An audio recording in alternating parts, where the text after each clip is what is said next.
Hi friends, ಇವ್ರು ನೋಡ್ತಾನೆ almost ನಮ್ಮ 90s ಕಿಡ್ಸ್ಗೆ ಎಲ್ಲರಿಗೂ ಈ ರೀತಿ ಒಂದು ಸವಿನೆನಪಿದ್ದೇ ಇರುತ್ತೆ. ನಾವು ಚಿಕ್ಕ ವಯಸ್ಸಲ್ಲಿ ಇವ್ರ ಹತ್ರ ಎಷ್ಟೋ ಐಸ್ ಕ್ರೀಮ್ ತೊಗೊಂಬಂದು ತಿಂದಿರ್ತೀವಿ. ಒಂದು 25-30 ವರ್ಷದಿಂದ ಇನ್ನೂ ಐಸ್ ಕ್ರೀಮ್ ಇವ್ರು ಸೇಲ್ ಮಾಡ್ತಾನೆ ಇದ್ದಾರೆ. ಎದೆಯಾಳದಲ್ಲಿ ಬಚ್ಚಿಕೊಂಡಿರುವ ಅಚ್ಚಳಿಯದನು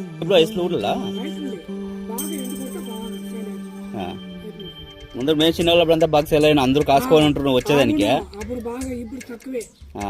ఇప్పుడు ఊరు ఐస్ బాక్స్ ఉన్నాయి కదా ఎవరు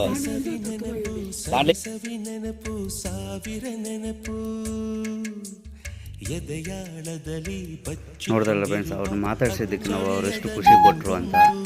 ಹಾಗೆ ನಾವು ಚಿಕ್ಕ ವಯಸ್ಸಲ್ಲಿ ಅವ್ರ ಹತ್ರ ನಾವು ಯಾವ ರೀತಿ ಮಾತಾಡ್ತಾ ಇದ್ವಿ. ಅವ್ರು ಬಂದ ತಕ್ಷಣ ನಾವು ಆ ಹಾರನ್ ಸೌಂಡ್ ಕೇಳಿದ ತಕ್ಷಣ ನಾವು ಓಡೋಗಿ ಅಲ್ಲಿ ಮೊದಲು ಎಣ್ಣೆ ಡಬ್ಬಗಳು ಬರೋವೆಲ್ಲ ತೊಗೊಬಂದು ನಾವು ತೊಗೊಂಡು ಅದನ್ನೆಲ್ಲ ಸ್ವಲ್ಪ ಅವ್ರ ಹತ್ರ ಮಾತಾಡಿಕೊಂಡು, ಅವರು ನಿಮ್ಮೂರಲ್ಲಿ ಇದೇ ರೀತಿ ಯಾರು ಕಾಣಿಸ್ದಲ್ಲಿ ಅವ್ರ ಹತ್ರ ಮಾತಾಡಿ